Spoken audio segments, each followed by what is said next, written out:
Vou fazer uma introdução aqui breve. Primeiro, eu queria agradecer aos senhores em nome da Associação dos Estudantes de Medicina do Brasil. É uma honra para a gente estar sempre junto com vocês aí e ouvindo da experiência de vocês, da sabedoria que vocês têm para transmitir, né? Depois, se vocês puderem se apresentar, aí a gente Beleza. dá início. Vamos começar com o mais fraco. Leandro, quer dizer, Fabrício, sou eu. Eu sou Fabrício, sou nefrologista aqui de Londrina, docente da UEL, junto aí com esses meus dois amigos fantásticos, o Leandro e o Dr. Pedro. Olá, pessoal. Eu sou o Leandro, também eu sou endocrinologista, também sou aqui da UEL, professor aqui da UEL em Londrina, e estou junto com esses dois malucos aí nesse projeto para a gente falar sobre raciocínio clínico aí para o pessoal, estudantes e médicos aí do Brasil todo. E o nosso mentor vem em seguida, o professor Pedro, que é o chefe. Boa noite, gente. Prazer imenso estar com vocês. Eu estou feliz que vocês fizeram uma associação que vai dar muito certo. Espero que dê muito certo. É preciso que tenha um contraponto. E estou feliz que possa cooperar com vocês. Tá? Um grande abraço. Grande abraço, obrigado. Eu não acabei me apresentando, eu sou Vitor Hugo, eu estou na vice-presidência da EMED Brasil, que é a Associação dos Estudantes de Medicina do Brasil, e tô nessa missão aí até julho. Aí julho vem outra equipe por aí para dar sequência a esse trabalho. Maravilha. E o pessoal que está aí junto, acompanhando também são da AEMED. Tem alguns colegas que são da EMED que eu vi aqui. Legal. Tem uns de Tocantins, do Espírito Santo, de Santa Catarina.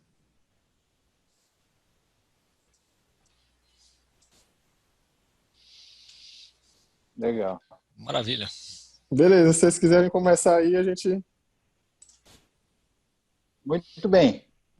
Bom, Vitor, a gente tinha pensado aí da sua sugestão, né, de falar um pouquinho do que se trata o raciocínio clínico. Então a gente vai fazer uma visão geral assim bem rapidinha e vamos falar também um pouco sobre a possibilidade do ensino do raciocínio clínico. E se tudo correr bem e der tempo, a gente também fala de algumas dificuldades aí do raciocínio clínico que podem ajudar vocês. E já aviso aí também que nós vamos fazer um pouquinho de propaganda do nosso curso. Nós lançamos agora, estamos na última semana do curso aí de 7 semanas, um curso online de raciocínio clínico. É uma novidade aí que a gente conseguiu lançar depois de bastante tempo trabalhando. Nós estamos com 3 anos aí que o nosso site está funcionando. E nesses 3 anos a gente já queria ter feito um curso há bastante tempo. Só que a gente, além de ter bastante trabalho para fazer, a gente procurou se preparar bem e tentar fazer um curso bem legal. E o feedback que a gente tem tido até agora é de que tem ido muito bem, e a gente acha que está indo muito bem sim. Então, eu vou aproveitar também para fazer um pouquinho da propaganda do curso. Em breve nós vamos lançar novas turmas, e já fica aí, né, novamente, como já tinha falado com você, né, Vitor, essa parceria com a EMED, que com certeza a gente pode, então, dar aí algumas vantagens aí para o pessoal da EMED. Então, acho que podemos começar falando um pouquinho aí do raciocínio clínico, e tá aí, né, tem a propaganda do curso, quem quiser depois na página do YouTube e no nosso site tem lá um link para já se pré-inscrever ou de interesse nas próximas turmas, você pode se cadastrar. E vamos falar um pouquinho então aí do raciocínio clínico, né, Leandro? Vamos começar aí com o nosso House, amado por uns, odiados por outros, mas o fato é que esse seriado, e entre tantos materiais aí, fez com que as pessoas ficassem ligadas, né, no raciocínio do médico, a busca do diagnóstico, E a gente partilha, com certeza, dessas afirmações que estão aí, né? Que é a mais crítica das habilidades, é a medida que cada médico tem das suas habilidades, né? E realmente faz parte da autoimagem profissional, né, Vitor? Então, vocês que estão assistindo aí a gente, tenho certeza disso, que a capacidade de estar lidando com os problemas, né, que os pacientes apresentam, buscando soluções e tratamentos, realmente a habilidade de fazer isso bem é um ingrediente essencial da nossa autoimagem que nos dá muita satisfação. Então aí, colegas, fiquem à vontade para comentar aí, amigos. Leandro, Pedro. Continuando, né, já que você está falando do House, só lembrar que o personagem do House tem duas coisas interessantes, né? Uma que ele é baseado no Sherlock Holmes. Então traz muito dessa conexão entre o médico e o detetive, né, que muita gente acha que é parecido, né, o trabalho do médico fazendo diagnóstico com o trabalho do detetive em busca de um culpado por um crime.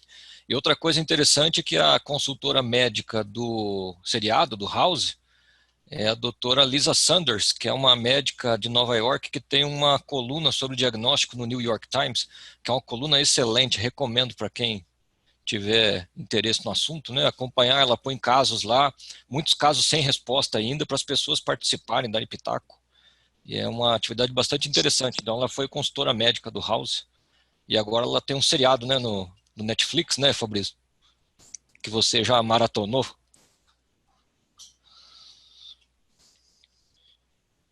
Estou maratonando o Covid esses dias, viu? Pelo amor de Deus. Mas vamos lá. Vamos adiante. Rapaz, não aguento mais ouvir falar de Covid. Bom, então, a gente veio falar de raciocínio clínico, né? Graças a Deus, um outro assunto. Então, raciocínio clínico, graças a Deus. Existem várias definições, né, na literatura sobre o que é o raciocínio clínico. A definição que a gente gosta mais é essa definição da Associação Europeia para a Educação Médica, da AMI, que fala que o raciocínio clínico é o conjunto dos processos de pensamento pelo quais os profissionais de saúde selecionam, interpretam, analisam e combinam informações com o objetivo de tomar decisões sobre um paciente em uma determinada situação clínica. Então vejam que é uma definição bastante ampla, né? Inclui tudo o que acontece dentro da sua cabeça quando você precisa dar uma resposta ao problema de um paciente.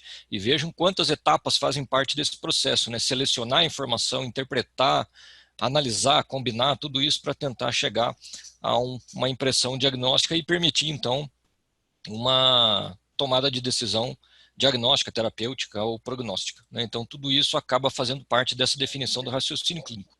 Então, é um processo extremamente importante, como vocês devem imaginar, né? Se você não conseguir fazer isso direito, você não vai conseguir ajudar seus pacientes. E o raciocínio clínico, então, é um conjunto de habilidades, né, que acaba sendo útil, então, como eu já mencionei, tanto para diagnóstico, quanto para decidir sobre tratamento, como para definir o prognóstico de qualquer paciente. A gente tem o nosso site aí há quase 3 anos, que a gente vem estudando, publicando bastante a respeito de raciocínio clínico, mas a gente vem se dedicando mais à área de diagnóstico, né? Então a gente acaba se especializando nesse assunto aqui, que a gente acha que é onde a gente tem bastante a contribuir.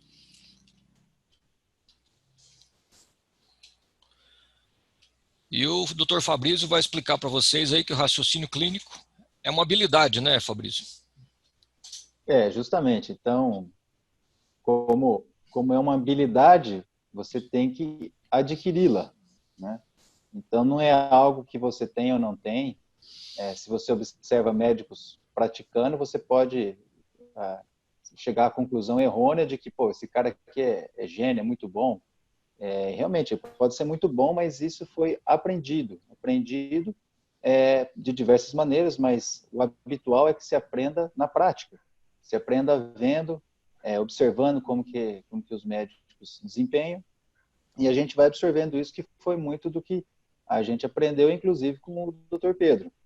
Mas a gente pode ter uma vantagem aí nesse processo quando esse trabalho, né, do raciocínio clínico, esse processo, essa habilidade, ela pode ser explicada, né, porque só absorver, digamos assim, por observação, é um pouco trabalhoso. Então, existe isso, os estudos vêm mostrando, vem se desenvolvendo, né, os estudos na área de raciocínio clínico e na área do ensino do raciocínio clínico, que mostra que ele pode ser aprendido, praticado e ensinado. Então, a gente tem também procurado aí se dedicar ao ensino, né, do raciocínio clínico. Lógico que a gente procura praticar, sempre aprender mais, mas a gente tem que procurar se dedicar, então, ao ensino para poder facilitar a vida do estudante, do residente, do médico, né, para que torne esse processo visível e mais rápido ou mais eficazmente aprendido. Então, é isso que a gente tem procurado fazer e repetir, e não só a gente, né, claro, muita gente boa tem falado isso e a gente tem seguido essa linha. Tá certo. Eu gostaria de aproveitar que está chegando o pessoal aí, que já tem uns 20 e poucos participantes aqui nessa reunião, eu gostaria de fazer uma enquete com vocês. Eu vou parar o compartilhamento de tela e vou fazer aqui uma enquete. Vou apresentar para vocês uma pergunta que deve aparecer na tela de... 3 perguntas, na verdade, que devem aparecer aí na tela de vocês. Então, a primeira pergunta é: sua escola tem algum tipo de atividade curricular para discutir especificamente o processo de raciocínio clínico? Eu gostaria muito que vocês votassem, porque isso é uma curiosidade que a gente tem muito aqui, eu e o Fabrício e o Dr. Pedro. Inclusive, a gente vem tentando fazer uma pesquisa, né, para tentar mensurar isso. Quantas escolas médicas no Brasil efetivamente têm alguma atividade curricular, né, desenhada para discutir especificamente o processo de raciocínio clínico? O pessoal que está aqui, pelo jeito, vem de escolas que têm atividades, o que é bastante interessante, né? Então, estão aparecendo aqui as respostas. Por favor, pessoal, se vocês puderem responder para a gente. A segunda pergunta é, na opinião de vocês, em que momento a gente deveria dar início, né, a atividades para ajudar o aluno a aprender sobre raciocínio clínico? O que vocês acham? No começo do curso de medicina, no meio da graduação em medicina, no internato, na residência, ou não precisa, todo mundo aprende sozinho? O Dr. Pedro depois vai contar para vocês como, na verdade, a maioria das pessoas até hoje aprendeu sozinho, dando cabeçada. E a terceira pergunta é: que metodologia ativa você acha que ajuda mais no desenvolvimento das habilidades de raciocínio clínico? PBL, CBL, que é o Case Based Learning, tanto faz ou nenhuma? Então, o pessoal está respondendo aí. Qual que é a sua opinião a respeito, doutor Pedro? O que você acha? Quando que a gente deveria iniciar as atividades aí para começar a aprender sobre raciocínio clínico?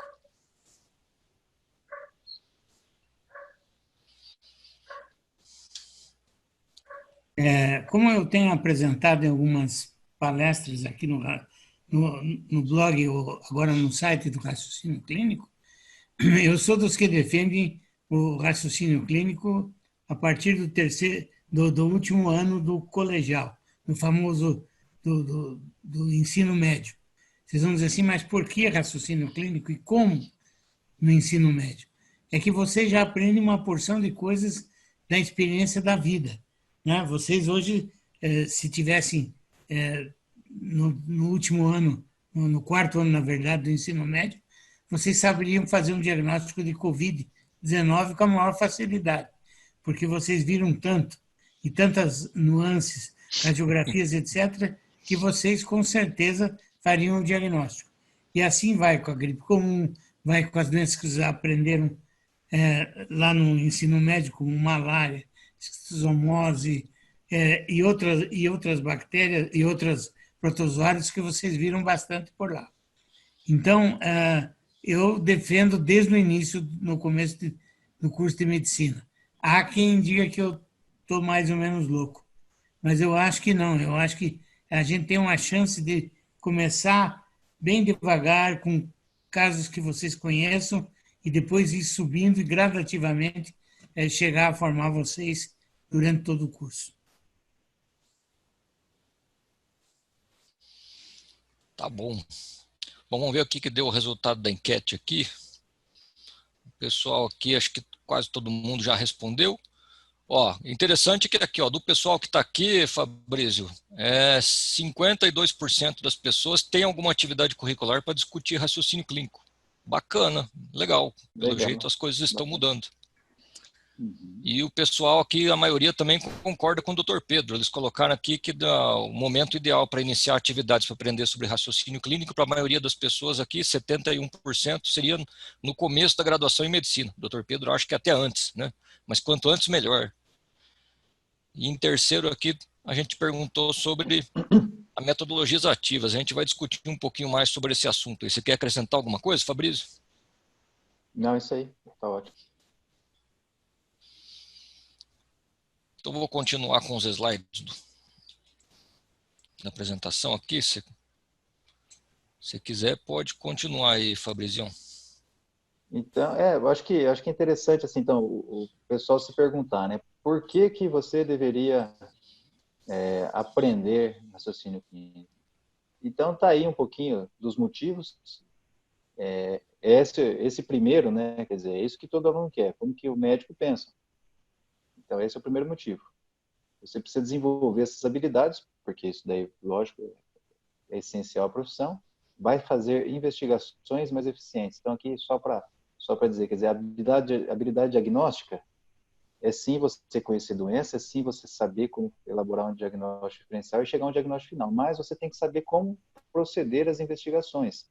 Então, não é simplesmente de qualquer maneira que se chega ao diagnóstico. E, por último, né, prevenir erros diagnósticos. Talvez para o estudante aí no começo dos anos, esse erro diagnóstico esteja um pouquinho longe da sua realidade. Mas se você já está indo aí no internato, residência, ou já está trabalhando, né, você percebe que esse tema é mais importante, porque o médico tem medo de errar, claro, a gente não quer cometer nenhum erro, né, colocar em risco a vida de ninguém, e quando a gente vê as estatísticas de erros diagnósticos, a gente vê que é um problema bastante importante, que já entra aí, inclusive, na área de segurança do paciente, né? E que, claro, a gente tem que saber disso. E, então, a razão principal, né, juntando tudo isso, é que você quer ser um médico excelente, né? Então, acho que se você quer ser excelente, quer ter excelência, aprendendo raciocínio clínico para você poder exercer com segurança e com boa habilidade a sua profissão. Então, eu acho que isso daí são bons motivos para se aprender. Outro bom Como motivo, que... Pois não. só acrescentando mais um bom motivo também, é a questão de querer se destacar no mercado de trabalho, né, Fabrício? Cada vez mais a gente tem gente se formando em medicina, cada vez mais escolas abrindo, a concorrência vai ficando cada vez maior, né, no mercado de trabalho. Então, para você realmente conseguir ter uma profissão, ter sucesso, né, na profissão e tal, ter um consultório cheio, se dar bem na vida, é melhor você desenvolver coisas que nem todos desenvolvem, né? Então, o raciocínio clínico é uma maneira boa de você tentar buscar excelência e se destacar aí, né, no mercado.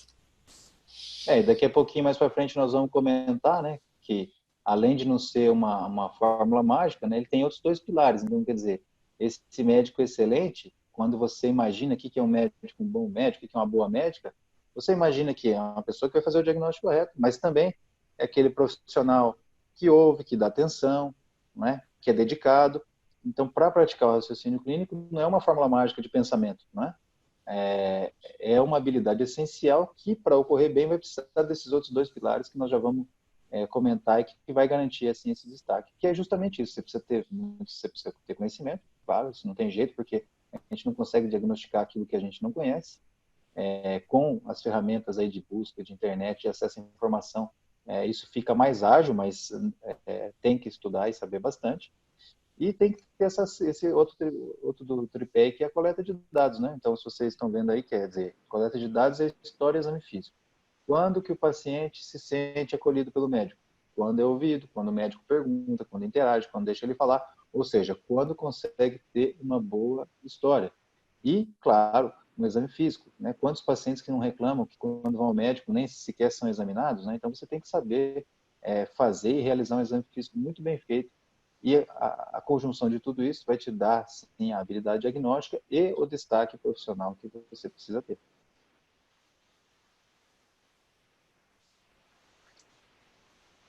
Então, vamos lá. Como que funciona aí, né, Leandro? Diga lá. Você que gosta dos seus três pilares. Então, a gente já publicou, né? A gente fala bastante, a gente sempre fala desses três pilares do diagnóstico, porque é isso aí mesmo, gente. Para você conseguir fazer diagnósticos de uma maneira segura, de uma maneira eficiente, você necessariamente precisa ter esses três pilares aí acontecendo de maneira satisfatória. Então, a coleta de dados, que é essa etapa que o Fabrício falou, que é a semiologia, né? E é importantíssima. Eu, como professor de semiologia, com certeza assino embaixo, né? A importância de fazer uma boa história, um bom exame físico, uma boa representação do caso, né? Anotar bem a história, interpretar bem a história. O conhecimento médico, que é 90% do que vocês aprendem na faculdade de medicina, né, em muitas escolas, é estudar doença, estudar anatomia, estudar histologia, estudar fisiologia, que é entender o processo de doença e como as várias doenças se manifestam, né? E o terceiro pilar é o que a gente vem escrevendo e vem falando bastante nos últimos anos, que é o processo de raciocínio, que é a ponte que liga essas duas extremidades aqui, né? Então, se está diante de um doente, colhe a história, faz o exame físico, precisa ligar essa apresentação clínica à representação de uma doença que você tem guardada na memória de longo prazo. E o que faz essa ponte, né, liga uma ponte a outra, uma ponta a outra, é o processo de raciocínio, que em muitas escolas ele não é ensinado de maneira sistemática, né? Até um tempo atrás as pessoas aprendiam isso aí na marra, né, doutor Pedro? Como que as pessoas aprendiam raciocínio clínico aí na sua época? Bom, eu também tenho lá, vocês podem olhar no YouTube, eu tenho um vídeo sobre isso, mas é apanhando, né?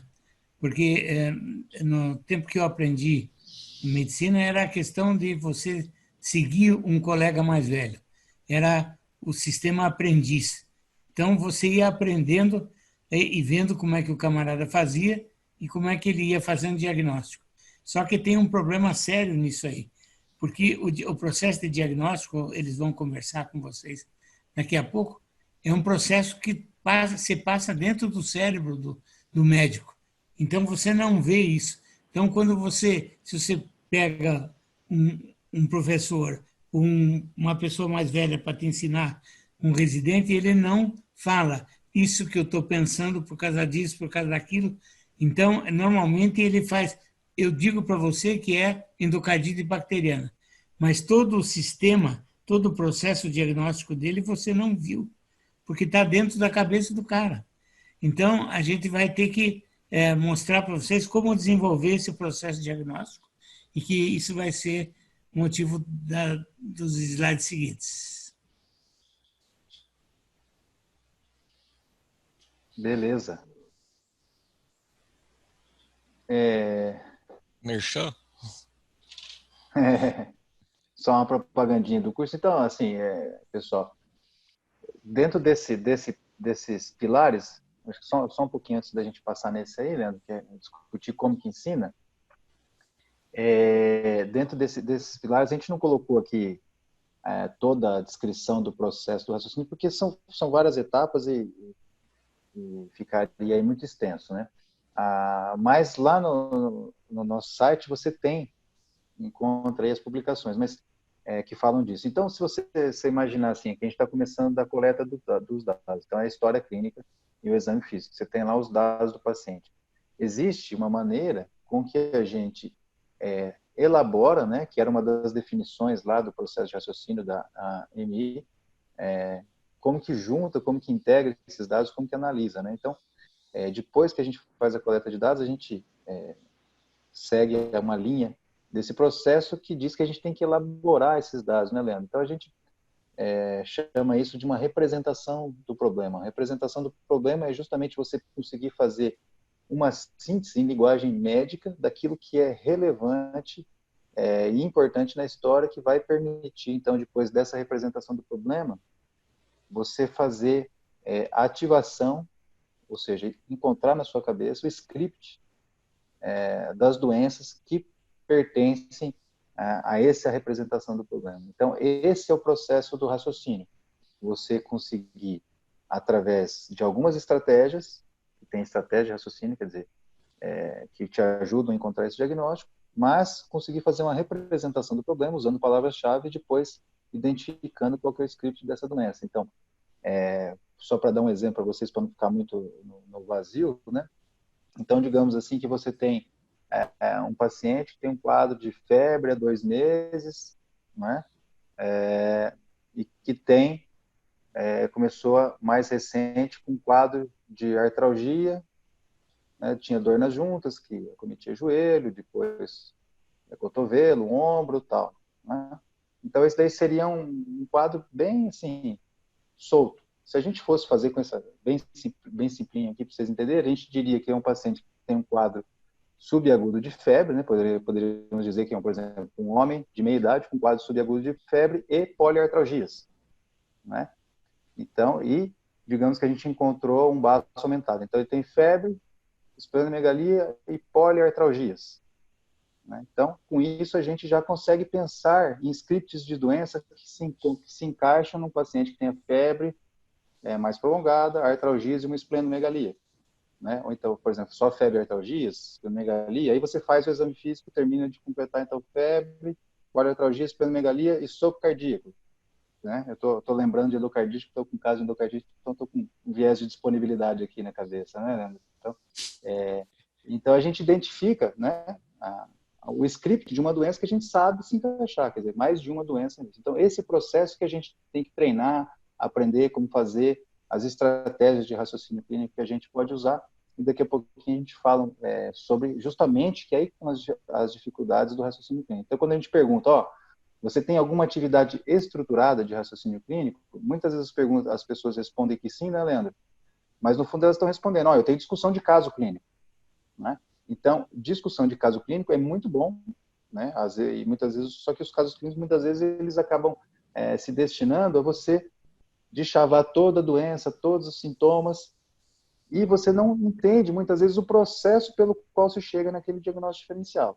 Então, quando a gente fala de atividade estruturada de raciocínio clínico, são atividades que tornam visível esse processo, esse pensamento médico, para que você, enquanto estudante, entenda. Fala assim, é assim então que eu devo pensar, é assim que chegou nessa hipótese. Eu entendi as hipóteses, mas não sei chegar daqui até lá. Agora você aprende. Então, é isso que a gente quer dizer com uma atividade estruturada de raciocínio clínico. Ok? Então, eu acho que se você quiser comentar mais alguma coisa a respeito disso daí, ou então já partir para metodologias ativas no ensino, fica à vontade, né? Não, é isso mesmo. Eu acho que só complementando, essa questão que o Dr. Pedro falou é interessante, porque esse processo de raciocínio, se você for acompanhar uma pessoa fazendo, e a pessoa não for falando enquanto está pensando, é um negócio que acontece dentro da cabeça dela. Então, muitas vezes é uma caixa preta, né? E a gente não consegue ter muito acesso.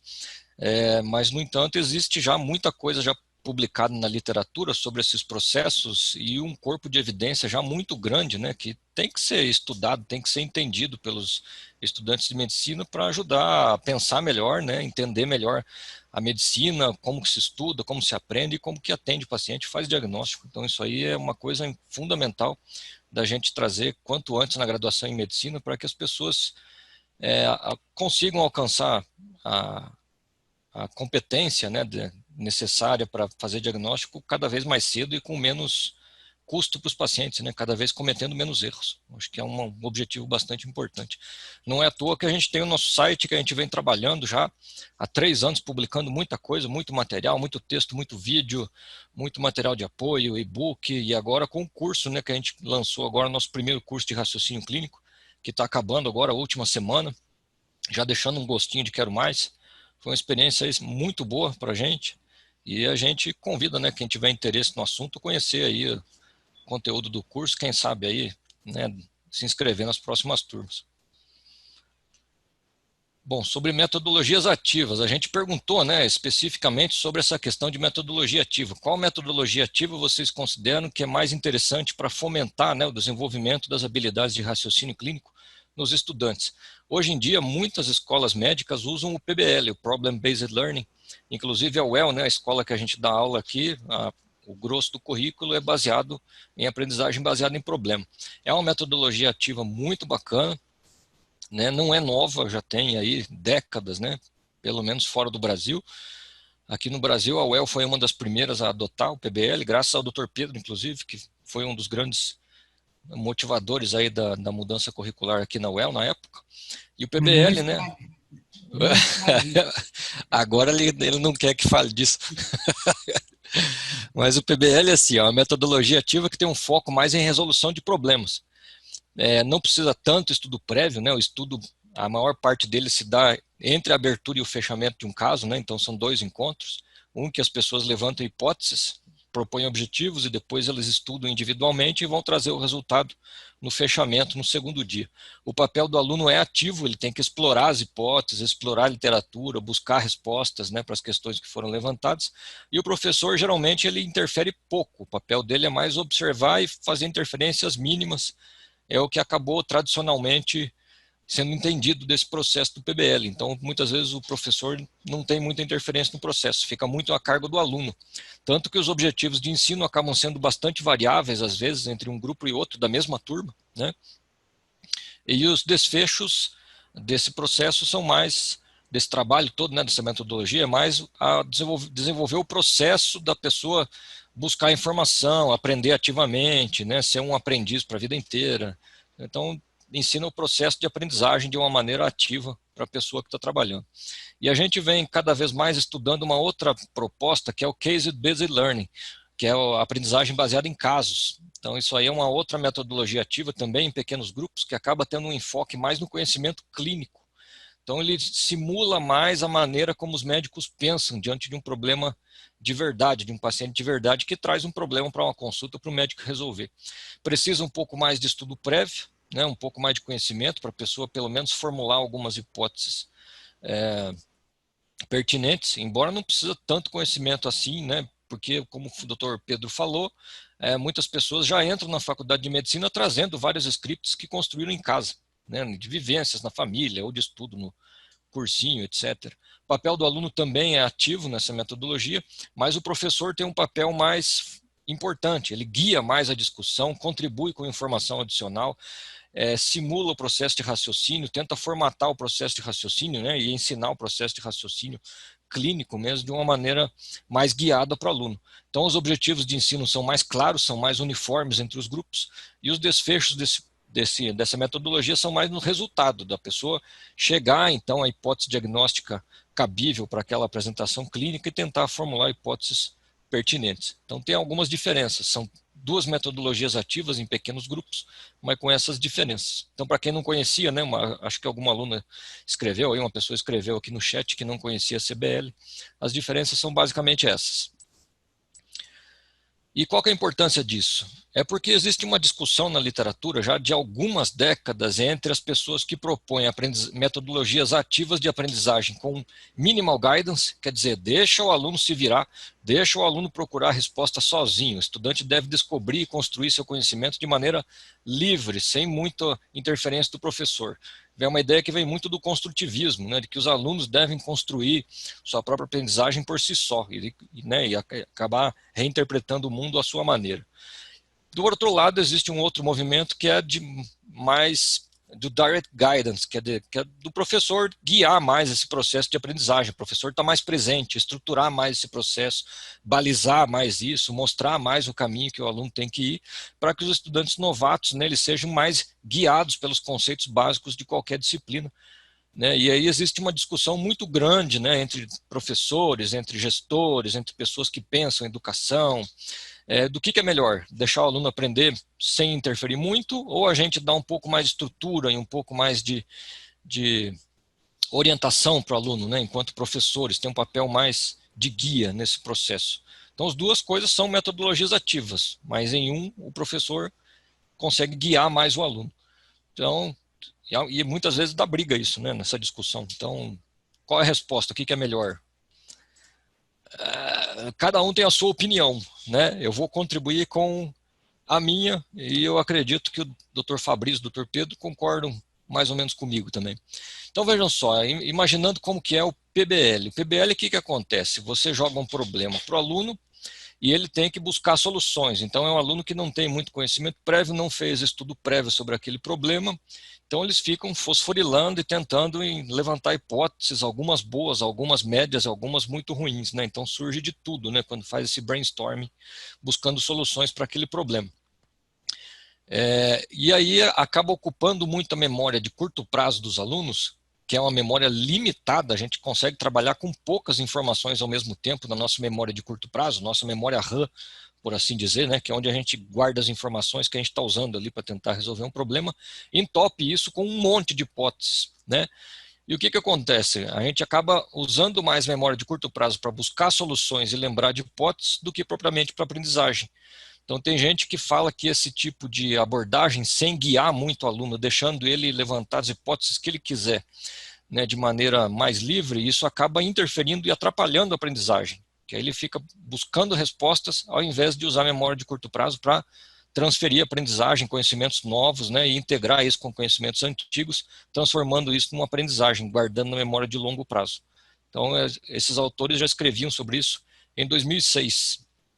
Na época, inclusive, em 2006, 2007, eu mandei esse artigo para o Dr. Pedro, e ele me xingou, né, Dr. Pedro? O Sim. que você acha agora? Não, eu acho que a gente precisa fazer um balanço das coisas, né? Quando nós implantamos o PBL aqui há, há quase 30 anos, 26 anos agora, 24 anos que nós começamos Foi. a implantar aqui em Londrina, foi em 1998, a gente não tinha muito conhecimento e a gente importou uma metodologia da Holanda. E, na verdade, o que aconteceu é que nós fomos induzidos a pôr o PBL e depois descobrimos mais tarde que isso foi criado por pessoas não médicas e foi induzido por pessoas não médicas. E quando eu fui para a Holanda para fazer um curso intermediário lá, para ver como é que andavam as coisas, eu percebi que eles tinham muito psicopedagogos que ensinavam medicina sem ter nunca visto um doente na vida. Então, na verdade, o que aconteceu é que foi um método não baseado na prática médica. E isso é diferente do case-based learning, que é baseado na prática médica. Então, a gente vê que o PBL pecou por o sujeito não se sentir médico. E talvez seja por isso que a gente começou a lutar a favor do raciocínio clínico, que é muito mais ligado à prática da profissão. Doutor Fabrício, quer continuar falando um pouquinho dessa questão aí, Fabrício? Eu acho que eu só queria acrescentar aí ao comentário, né? Quer dizer, esse negócio da orientação ou da não direção aí na aprendizagem, né? Que se a gente voltar um pouquinho na história, lá na época socrática, né? A gente vê que a aprendizagem era feita por meio de perguntas muito bem feitas, né? Então, a gente não dar orientação para o aluno é a mesma coisa que esperar que ele elabore as perguntas que nós fazemos quando temos raciocínio clínico. E é evidentemente impossível que um aluno, por conta, que ainda não conhece o processo, que ainda não conhece a profundidade das doenças, consiga fazer por si só esses questionamentos. Então, quando o professor dá esse direcionamento, questiona, intervém, ele está justamente ampliando os caminhos que o aluno por si só não conseguiria enxergar. Então, isso é histórico, é salutar e realmente tem... senão a gente não tem razão da gente existir, né? Senão a gente só fica lá para dar nota e também nós também não temos razão de existir. Então, o CBL aí, como a gente tem, né, trabalhado para implementar em alguns modos de PBL e que tem tido sucesso, né, apesar das dificuldades, como a gente, como um tudo, quando implementa, ele tem realmente sido preferido aí por 90% dos alunos e dos docentes. É interessante ver também a motivação docente, porque um fator de sucesso aí em qualquer ensino de qualquer coisa, não só da medicina, é que os docentes estejam engajados, né, conectados, motivados. Claro, eles vão render melhor, é normal isso. Então, os docentes se sentiram mais motivados porque justamente eles queriam oferecer sua contribuição de professor médico, né? Enquanto professor e médico, ele queria contribuir e assim se sentiu. E os alunos também, porque de repente pararam de estar trabalhando com um problema genérico, né? Que com certeza pode levar a objetivos de estudo, mas começaram a trabalhar com um caso clínico no qual eles tinham que buscar os conhecimentos de maneira orientada para o diagnóstico e com auxílio desse professor. Então, realmente teve essa preferência, né? E um dos resultados é esse menos tangentes, quer dizer, como existe uma orientação, se perde menos tempo falando sobre coisas que não têm importância. Então, às vezes, o PBL acaba levando a discussões longas até, que, no fundo, só estão desviando e sobrecarregando também a inteligência e a memória de trabalho. Portanto, se torna menos cansativo, né? Ainda que exija esforço, atividade, né? Que é isso, essa atividade mental, né? Metodologia ativa é essa que, independente da atividade externa, enfoca a atividade mental, né? Então, ele acaba sendo menos cansativo por estar mais focado e menos disperso com quantidades e essas tangentes. Então, e acaba levando essa oportunidade de aplicação das habilidades clínicas.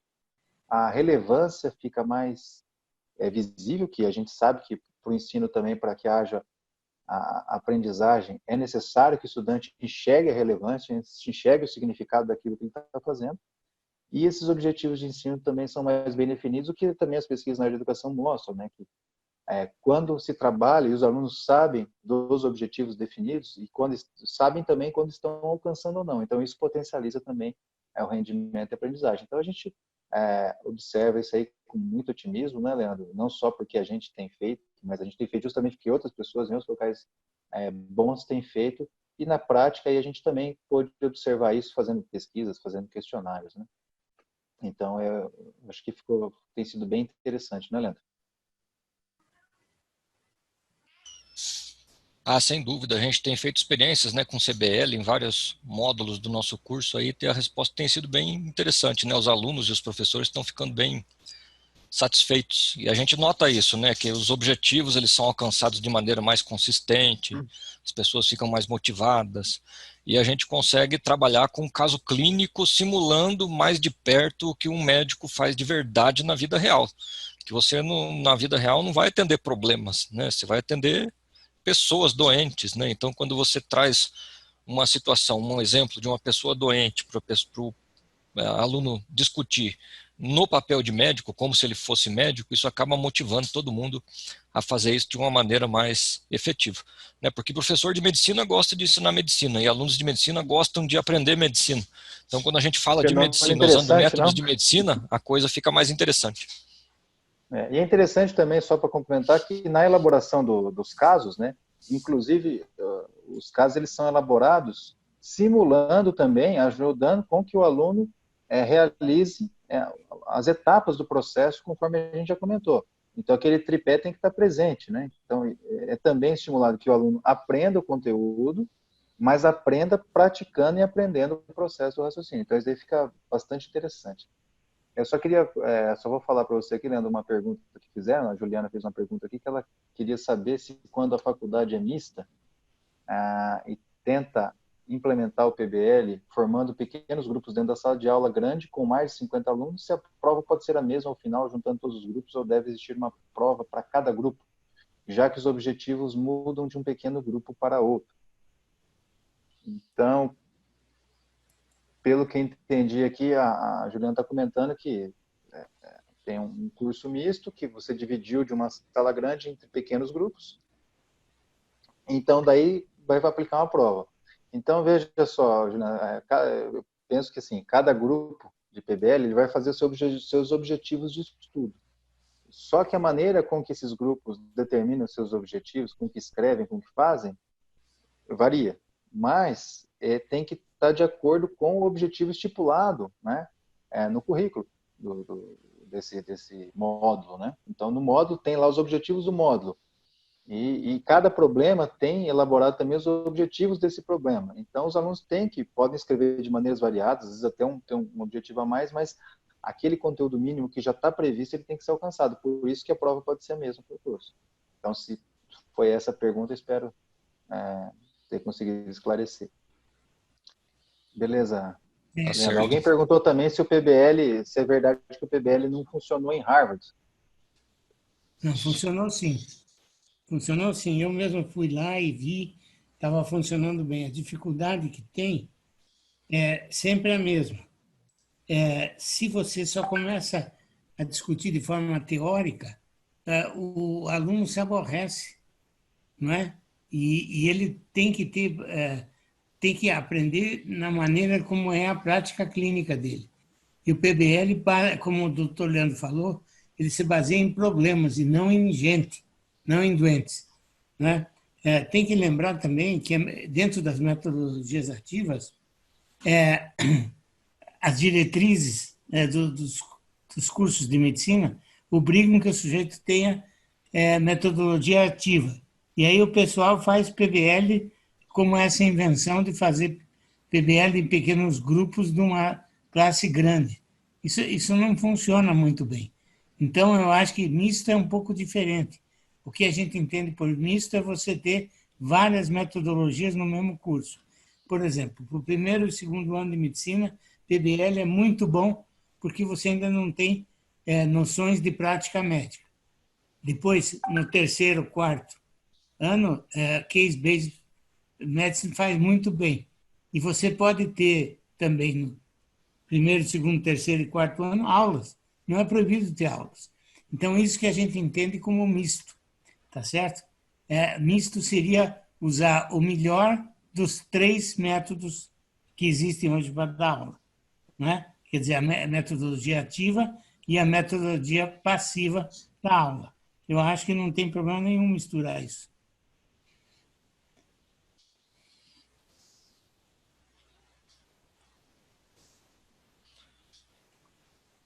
Tá Beleza. certo. E Harvard também, só complementando, também tem um estudo lá que eu acho que é um dos poucos estudos assim que usam metodologia randomizada, né, Leandro? Incluindo o case-based e o team-based, né? Então é um estudo Harvard, eles interessante. Eles tiveram inventaram a alterações metodologia também. própria deles, né? Eles têm o CBCL, né? Que eles misturam CBCL. algumas coisas de PBL com TBL, com trabalho colaborativo em equipe, resolução de problema.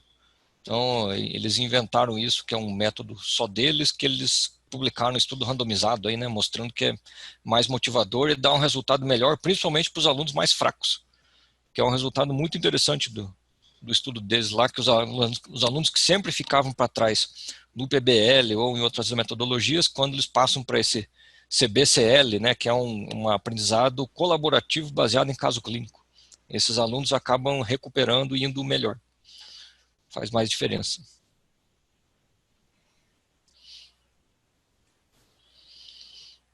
E a gente usa como referência, né, quando a gente vai falar de CBCL, inclusive aqui na UEL a gente usou bastante, esse livro aí que também é de uns holandeses, né, do Ten Cate e seus colegas aí, que são lá da Holanda, e que eles usam um método também que eles chamam de CBCRE, que é Educação de Raciocínio Clínico Baseado em Casos, que é um tipo de CBL também que eles fazem mais no terceiro, quarto ano do curso, quando os alunos já têm algum conhecimento prévio, né, alguma base, alguma bagagem já biomédica, para eles conseguirem fazer discussões de casos clínicos. Eles usam isso lá com muito sucesso, os alunos gostam muito e acaba complementando bastante a aprendizagem lá da faculdade deles.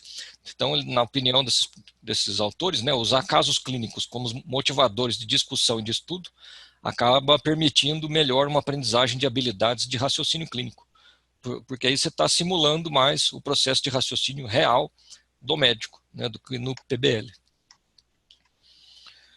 E o Dr. Fabrício, eu acho que vai comentar um pouco agora sobre dificuldades no raciocínio clínico, né, Fabrício? Então, assim, quais são as principais dificuldades, né, que o aluno, que os residentes, que os internos têm com o raciocínio clínico? Saber disso é importante para que a gente consiga criar atividades que sejam voltadas exatamente para essas dificuldades, tentando remediá-las para fazer as pessoas terem melhores habilidades. Você quer falar aí, Fabrício? Não, exatamente. Então, é interessante que a gente fica pensando, mas onde será que os alunos têm dificuldade? A gente tem mais ou menos uma ideia, né? A gente observa isso, estuda tal, mas esse paper aí, ele é bastante interessante, que essa autora aí tem uns 2 nessa linha, que conseguiu, né, criar uma nomenclatura, uma taxonomia, né? De onde estão essas dificuldades, que é justamente para professores, né?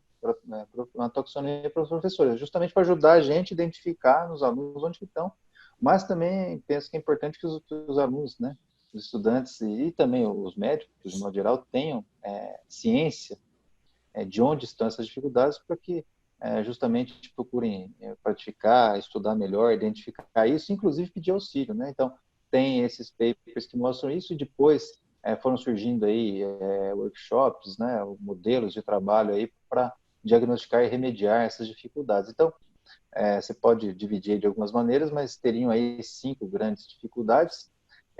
Aí tem colocado 4, porque uma delas envolve a elaboração de plano terapêutico, por isso que a gente não colocou, porque a gente tem trabalhado aí mais com raciocínio diagnóstico, como o Leandro já disse. Então, se você der uma olhadinha nesses grupos aí das dificuldades, você vai perceber que elas ocorrem justamente em alguns dos pontos, não é, do tripé. Então, primeiro é a coleta dos dados, né? Quer dizer, a primeira dificuldade que o aluno tem, que é justamente na coleta dos dados, é aprender a fazer bem a coleta dos dados, porque não é simples, não é só um trabalho de você perguntar, nem só de ouvir. Você tem que saber ouvir, tem que também saber fazer as perguntas, porque muitas perguntas, muitos questionamentos que a gente faz aos pacientes dependem do conhecimento de doença que a gente tem. Alguns sintomas a gente só vai perguntar e o paciente só vai falar se for perguntado se a gente tiver conhecimento dele, não é? Ou perguntar a descrição de um sintoma que ele comenta, ou enxergar a relevância do sintoma. Então, a gente precisa ter o conhecimento da doença para fazer uma boa coleta de dados. E depois você tem aí, né, a representação do caso. A representação do caso é justamente aquilo que no comecinho eu falei, né, quer dizer, conseguir juntar aqueles dados que são mais relevantes, que são mais importantes, filtrar de tudo aquilo que é dito e conseguir um resumo simples, né? Então, cefaleia recorrente hemicrânea esquerda, associada à rinorreia, por exemplo. Você já sabe o que é isso, né? Então, febre, rigidez de nuca, vômitos, né? Ok? Então, isso aí são uma representação do caso bastante sucinta que só de falar que você já sabe, né?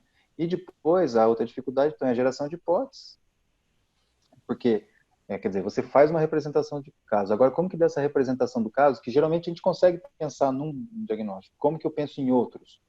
Mas existe um processo, né, que é o que a gente procura ensinar aí, não só isso, né, no curso que a gente tem feito, a gente passa por todas as etapas do processo, né, desde as palavras-chave, a representação do problema, ativação dos scripts, as estratégias de geração de hipóteses, e por fim termina na priorização. Então, quer dizer, elencar hipóteses significa dar prioridade de acordo com o contexto para essas hipóteses, ou seja, saber por onde eu devo começar investigando ou já tratando, dependendo do caso. Então, essas 4 dificuldades aí que estão no diagnóstico estão lá no tripé, na capacidade de você realmente pensar sobre os dados que você coletou de doenças que você conhece, ok?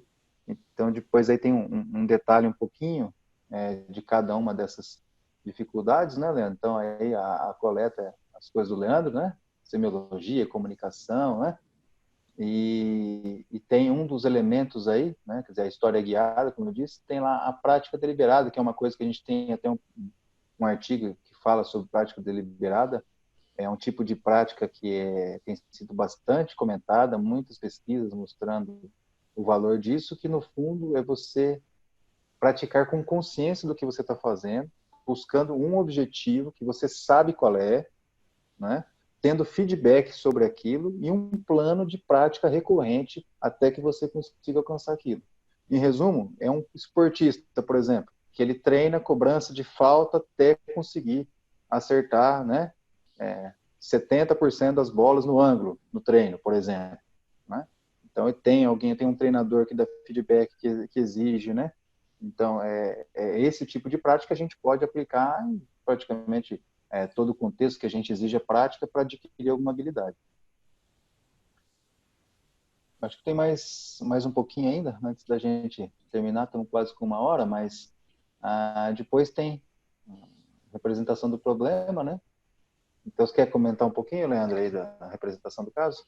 A representação do caso também é uma etapa essencial, né, do processo diagnóstico e que as pessoas muitas vezes acabam desenvolvendo essa habilidade sem perceber, né, mas que pode ser ensinado e pode ser praticada, então desenvolvida numa etapa anterior do curso da formação médica, que é você traduzir as queixas do paciente para uma terminologia técnica, colocar todas as informações em ordem cronológica, né, definir a relevância dos sintomas do paciente, o que é relevante para aquele problema atual e o que não é relevante agora, usar qualificadores semânticos, que são maneiras linguísticas de você caracterizar os sintomas do paciente, né, que geralmente são pares de palavras, por exemplo, crônico ou agudo, né, leve ou intenso, direito ou esquerdo, idoso ou jovem. Então, esses pares de palavras ajudam a gente a definir melhor as apresentações dos problemas do paciente. E aí, traduzir tudo isso, né, redigir uma representação do caso, que é uma historinha de 2 linhas, contendo tudo que é mais importante naquele caso, em ordem cronológica, em terminologia técnica, para que você consiga, então, a partir daí, desencadear o seu raciocínio diagnóstico e gerar hipóteses. Então, essa etapa é, para médicos experientes, as pessoas fazem naturalmente, nem percebem que estão fazendo, já é uma coisa automática. Mas para os alunos, para os estudantes, às vezes é uma dificuldade de conseguir fazer essa etapa de representação do caso. O aluno se atrapalha em, né, entender o que significa aquele sintoma, aquela queixa, o que é importante, não é, né, e acaba não deixando nada de fora, porque não sabe o que é importante, o que não é. Então, às vezes, o resumo do caso é uma página, e aí ele não consegue desencadear um processo efetivo de geração de hipótese, porque entope a memória de curto prazo dele. Tá? Então, essa etapa é essencial para você iniciar a formulação de hipóteses. E a gente tem maneiras de praticar, ensinar, né, e melhorar essa habilidade. É uma coisa que a gente faz bastante no nosso curso. Inclusive, a gente tem exercícios aí no nosso site, né, Fabrício? Quem quiser ver a respeito, tem vários exercícios. A gente sempre faz isso nas nossas discussões de caso, nos web casos, né, que a gente vem fazendo toda semana. A gente sempre põe em prática essa etapa também de fazer o resumo do caso. Você quer continuar aí com a geração de hipóteses? A parte, então, de gerar hipótese, pessoal, é você conseguir encontrar, né? É conseguir pensar, é você falar, é isso, né? Que é a ativação de scripts de doença. Né? Então, quando a gente faz lá a representação do caso, né? A representação do problema, conforme um exemplo, né? Bobo aí que nós demos, já ativa um script, é isso, né? Só que a gente sabe que não é só isso, né? Então, existe uma pergunta que a gente insiste com muita frequência, que é sempre se perguntar o que mais pode ser, né? Então, algo que todo médico tem que fazer é gerar pelo menos 3 hipóteses diagnósticas, né? Porque só depois de uma investigação que a gente pode afirmar algo com certeza. Então, geralmente a gente trabalha com 3 hipóteses, né? Uma regrinha assim para forçar a pensar. E quando você encontra uma hipótese, beleza. A dificuldade surge, então, qual mais pensar? Como pensar isso, né? Então, por exemplo, você vê aí uma estratégia simples, né, que é esse ROSE, né, Rule Out Worst Case Scenario, que significa justamente dentro daquele cenário que você está vendo o paciente, aquela manifestação, aquela sintomatologia que ele está tendo, o que é o pior que você não pode esquecer, né? Então, por exemplo, paciente com dor torácica no pronto-socorro, caso clássico, né? Dor torácica no pronto-socorro que você não pode esquecer, infarto, dissecção de aorta, TEP e pneumotórax. Por que você não pode esquecer isso? Não pode ser outra coisa? Pode ser, mas se você esquecer, se for, ele morre, né? Então, esse é o pior cenário. Não esqueça isso. Não era nada disso, era uma costocondrite, era pneumonia, era qualquer outra coisa. Beleza. Esse você não pode. Então, essa é uma estratégia. Existem outras estratégias, né, que a gente procura trabalhar, exercer, praticar com exercícios, né? Essa é uma delas, né? Então, métodos mnemônicos, por exemplo, é um método antigo, Vindicate, é um acrônimo, na verdade, para várias causas, né? Vasculares, infecciosas, neoplásicas, drogas, né?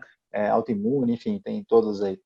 E também, hoje em dia, não podemos esquecer, né, Leandro? A gente precisa utilizar a tecnologia, está aí à nossa disposição, cada dia mais a inteligência artificial vem sendo usada, né? Os aplicativos de diagnóstico diferencial, e com certeza isso vai sendo otimizado. Então, o aplicativo de diagnóstico diferencial serve, né? Quer dizer, num caso difícil, para te mostrar outros casos que você não está lembrando, né? Então, eles são bastante úteis aí para que... Não é que vai dar o diagnóstico. Ele ajuda a gerar hipóteses, né? E você sabendo como trabalhar com elas, então você vai saber priorizar, que é justamente a última dificuldade, né? Que é da priorização das hipóteses, né? Então, quer dizer, é priorização de hipóteses e depende, então, justamente você saber identificar o que é mais relevante na história. Se um sintoma passa mais despercebido, você não identifica aquilo como mais grave ou menos, você não vai conseguir entender, então, qual a hipótese que você deve priorizar. E para você, então, priorizar no sentido de gravidade e priorizar no sentido de probabilidade. Então, se você tem lá 3, 4, 5 hipóteses diagnósticas, qual dessas é mais provável? Por onde começa?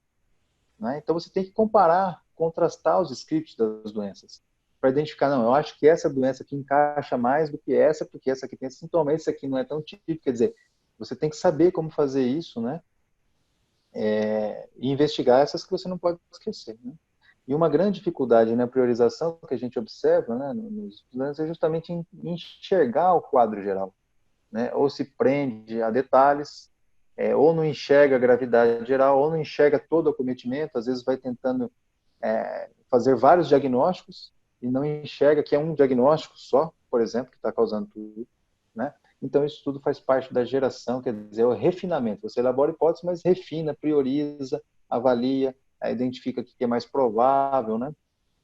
Inclusive, uma coisa que o Leandro gosta bastante, que a gente fala no curso, é justamente como lidar com essas probabilidades, né, Leandro? Isso é uma coisa interessante também, né? Em relação ao quadro geral, é de entender quais hipóteses são mais prováveis, tanto antes quanto depois de usar exames complementares, né? Existem maneiras de você estimar as probabilidades de doenças. Algumas envolvem bastante matemática e algumas nem tanto, né? Então a gente procura ensinar algumas regras simples, né, para fazer estimativa de probabilidade que pode ajudar você a ter mais segurança aí na avaliação do seu paciente.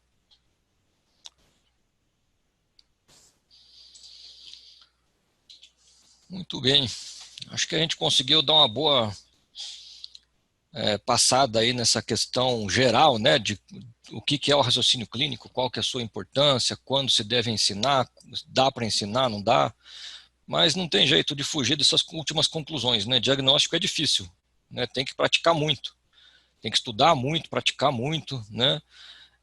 Ter feedback, fazer prática deliberada. Então, para alcançar a excelência, você não pode negligenciar nenhum dos 3 pilares do diagnóstico que a gente falou aqui, né? Então, tem que praticar bem a coleta de dados, fazer sempre bem uma história, um exame físico, a melhor possível no momento que você está atendendo, ter um mínimo de conhecimento biomédico suficiente, né, para pelo menos identificar quais hipóteses se aplicam melhor a um determinado caso ou não, né, e entender as melhores condutas, interpretar, né, essas coletas, os dados que você coletou do paciente, e o raciocínio clínico para você fazer toda essa questão de análise, de priorização, de interpretação, combinando informações, avaliando probabilidades, né, para que você possa dar o melhor cuidado aí para os seus pacientes de maneira sistemática e segura, né, na maior parte das ocasiões. Então, acho que esse é o objetivo, né, entregar um cuidado melhor para o seu paciente. No fim das contas, não tem como fugir disso. Então, esses são os 3 pilares aí, os 3 são importantes. Você quer acrescentar alguma coisa aí, Fabrício, doutor Pedro? A gente pode abrir para perguntas. Acho que se a gente tivesse ensaiado, não saía tão certinho, deu 1 hora, meu. O doutor É Pedro quer verdade. falar, o Vitor também aí, né? Não, é só deixar um conselho de que esse negócio é importante, sabe? Não é porque a gente tem um blog de raciocínio clínico, mas isso a gente vem trabalhando, eu venho trabalhando isso há mais de 50 anos.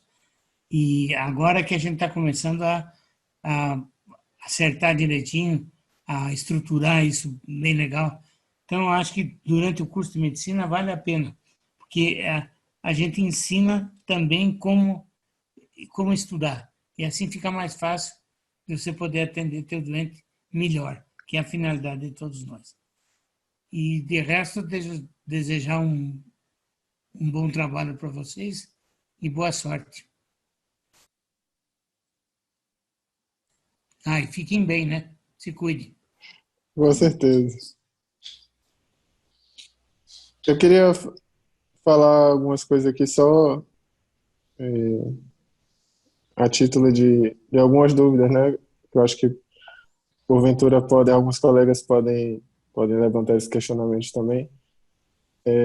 Aproveitando a especialidade dos senhores, eram especialidades que eu tinha muita, não digo, não digo medo assim nem temor, mas eram especialidades que eu ainda respeito muito, né?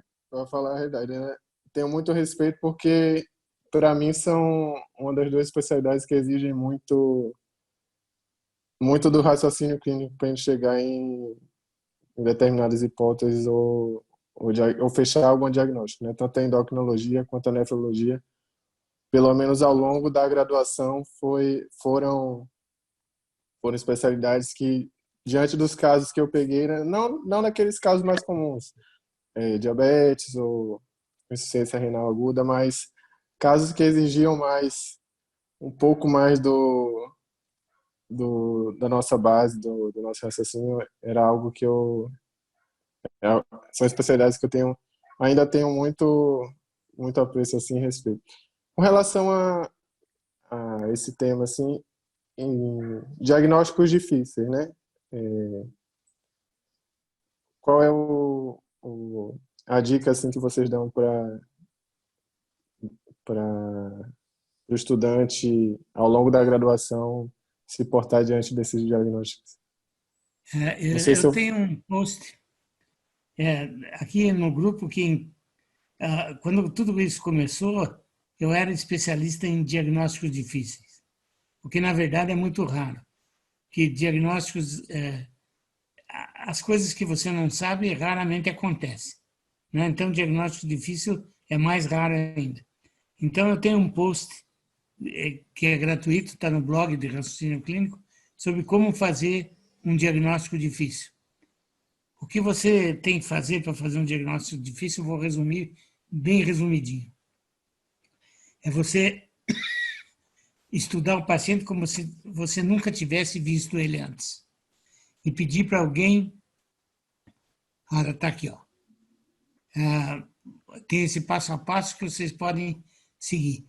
Então, na verdade, é estudar o caso como você nunca viu antes, fazer um resumo bem feito. Quando o paciente vem com aquele prontuário enorme, fazer o que eu chamo de necrópsia do prontuário e nunca, nunca, mas nunca mesmo ter medo de chamar um colega para te ajudar. Então, esses são os passos que a gente usa para o diagnóstico difícil. Então, aqui, olhando, colocou aqui, mas eu já dei uma pulada para resumir, senão fica a noite inteira conversando, né? Mas, na verdade, você tem que ter essa rotina na cabeça. E fica fácil você lendo ali. Tem um infográfico que vai te ensinar. Beleza? Beleza. Outra dúvida assim que eu vejo quando a gente pega a comparação, hoje em dia não é mais tão comum ter cursos tradicionais, né? Os cursos tradicionais são aqueles que foram fundados mais antigamente. Hoje a maioria dos cursos utilizam metodologias ativas. Com relação a essa inserção precoce do aluno nos campos de prática e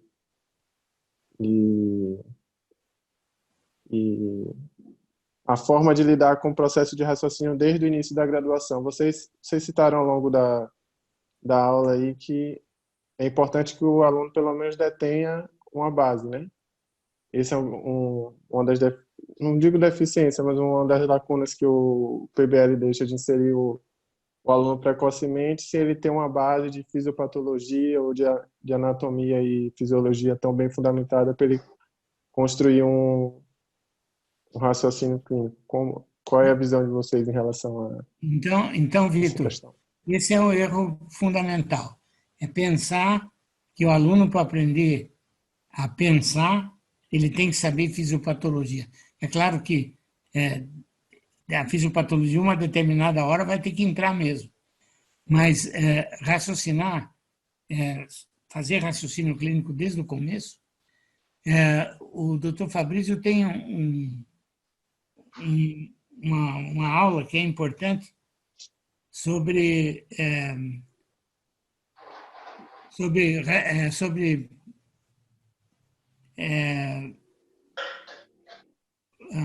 Fabrício, me ajuda aí sobre sobre é uma aula sobre a aprendizagem. não, sobre raciocínio crítico, sobre Sobre pensamento crítico. sobre pensamento crítico. Me faltou a palavra aqui, chega à noite e já está gasto minha base de neurônio aqui. Mas sobre pensamento, a gente começar no começo, então, ou no último ano do curso médio, ou logo no primeiro ano, com um pensamento crítico, e depois começar com raciocínio clínico, com as bases do raciocínio clínico, usando scripts que você já tem na cabeça. Quer dizer, quando você chega no primeiro ano, você já sabe o que é uma gravidez, o que é uma malária que você aprendeu quando você aprendeu fisiopatologia lá no curso médio. Você já sabe o que é um resfriado, agora você já sabe o que é o Covid, e assim por diante. Então, você tem uma série de scripts na cabeça que a gente pode usar desde o começo. E quando você chegar no segundo ano, você já vai introduzindo mais casos um pouco mais complicados que tem fisiopatologia envolvida. Entendeu? Então, eu acho que você vai aprendendo isso automaticamente. Porque se você fizer como é estruturado, como foi estruturado nas escolas antigas, você estudar anatomia, bioquímica, biofísica, fisiopatologia, patologia geral, patologia especial, você chegava até o terceiro ano, você não tinha ideia do que você estava estudando, né? E você tinha que estudar uma porção de coisas. Meu, o que adianta você estudar o ciclo de Krebs no primeiro ano, né? O que vai te ajudar a saber o ciclo de Krebs no primeiro ano? Então, são coisas que você pode facilmente deixar de estudar para poder estudar raciocínio clínico. Essa é a minha ideia. É interessante também, Vitor, que tem o estudo ele tem um efeito de retroalimentação, né? Então, quer dizer, mesmo que você estude uma doença sem o conhecimento fisiopatológico muito aprofundado, quando a gente está estudando raciocínio clínico, enxergando as doenças do ponto de vista, as doenças, as síndromes, do ponto de vista do raciocínio clínico, você começa a enxergar qual que é a estrutura lógica por trás das coisas.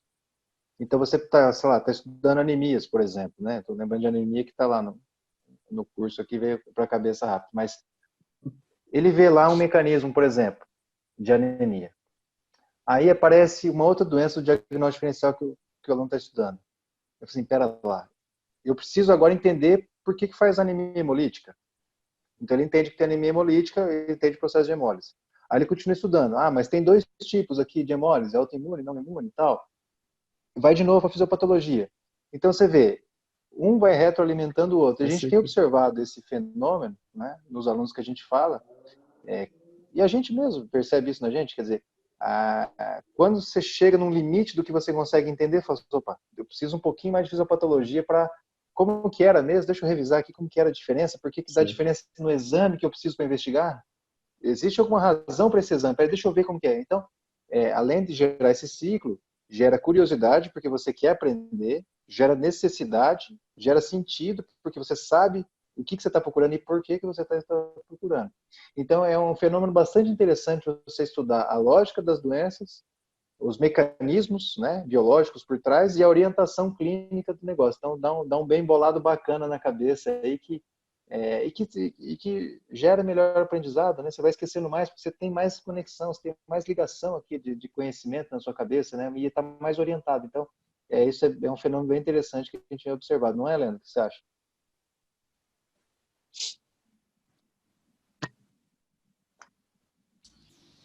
É isso mesmo. Quando você contextualiza melhor, né, e aplica um problema aí clínico, né, um conhecimento do, sei lá, o ciclo de Krebs. Você precisa entender o ciclo de Krebs para entender por que um paciente faz acidose lática por metformina, por exemplo, ou alguma coisa do tipo. Aí está lá o paciente com acidose lática por metformina na sua frente, aí dá vontade de você entender o ciclo de Krebs. Então aí a coisa faz mais sentido, né? Fica uma coisa mais significativa e mais duradoura.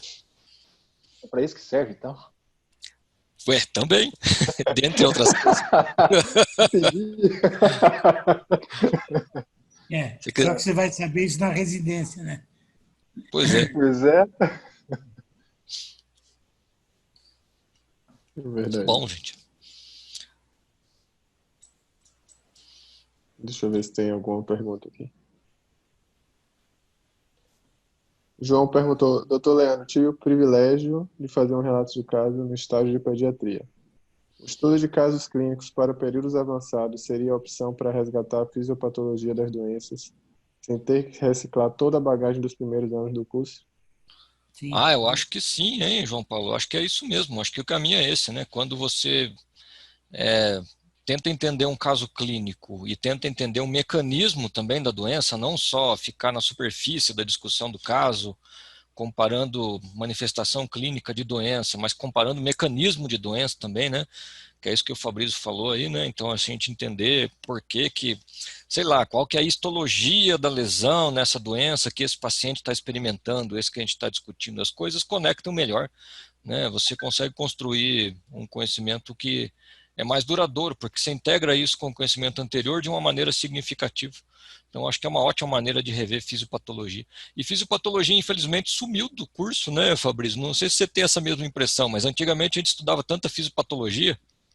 Hoje em dia não, você estuda o normal, né, a patologia, e depois estuda o clínico. Hoje em dia eu não vejo tanto mais estudar Pois fisiopatologia é, especificamente falando, né? né? Até outro dia eu fui procurar para Tinha comprar que o livro do bagaçar o Bevilacqua. Hobbes, né, meu? Então, você É, lembra o tinha que Bevilacqua? bagaçar o Bevilacqua e o Hobbes, né? Tinha que É, bagaçar isso aí, meu. agora eu É, fui procurar o Bevilacqua para comprar, não achei, não tem mais. mas isso aí era porque era descontextualizado, né, gente? Se É, você está dentro do contexto, aí esses livros são muito importantes. Eu me lembro que eu estudei também diagnóstico de French Index of Differential Diagnosis, de diagnóstico Frente. diferencial, que é uma coisa que a gente não estuda, mas era uma coisa muito legal de estudar. Então, acho que vale a pena a gente, a gente, como o Vitor falou, tem que, e o colega que falou sobre o caso clínico na pediatria, é aí que você vai aprender. Você vai aprender muito mais do que se você sentar a padaria e estudar separadamente isso. é. Ah, e você vê que coincidência, né, Leandro? Um dos alunos do curso compartilhou com a gente, nós temos lá o grupo dos alunos, compartilhou um artigo essa semana passada aí sobre a importância da fisiopatologia, não foi, Leandro? Foi. Eu baixei o artigo lá e justamente o autor do artigo está falando isso, né? Que é importante ter as noções patológicas justamente orientadas pelo raciocínio. Então, é muito interessante que mal a gente começa a falar do assunto, o pessoal já vai começando a ter intuições do porquê a coisa funciona, né? Então, Sim, imagine se você fizer o curso. Vai ficar show demais. é verdade. Certo. Bom, eu O quero doutor Leandro citou ali Claude Bernard, mas Claude Bernard é o pai, não da endócrina, é da nefro. dar O endócrino meio, também, o meio interno. Na meio interno. verdade, sempre É foi. dois contra um, é da Nefro.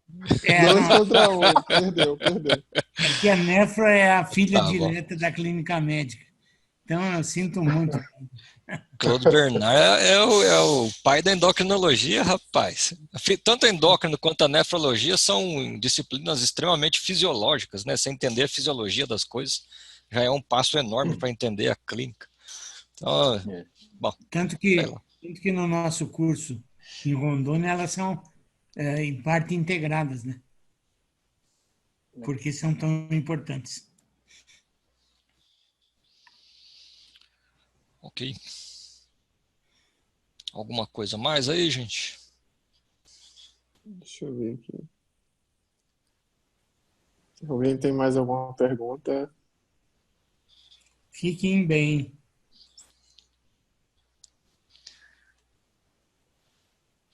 Bom, eu quero agradecer imensamente aí ao Vitor Hugo, né, pelo convite. Agradecer o pessoal que ficou até essa hora aí escutando a gente falar.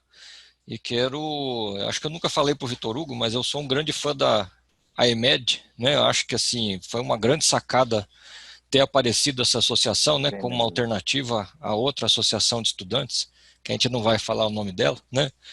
Mas eu sou um grande apoiador da EMED, fiz força para que a EMED tivesse uma representação aqui dentro da nossa escola, aqui no Paraná, né? E o que vocês precisarem do nosso apoio aí, podem contar com a gente. Bem lembrado, Leandro. Então, de parabéns aí. Continue firme no trabalho. com certeza. Nós que agradecemos, agradeço em nome de toda a turma. Vocês são grandes parceiros, desde lá daquele encontro lá no Cobem, histórico. Verdade. Não fale não fale isso. Não Não sei. fale sobre isso. Só falei do encontro, não precisa falar mais do restante. Eu já estou sentindo o cheiro do coentro aqui de novo.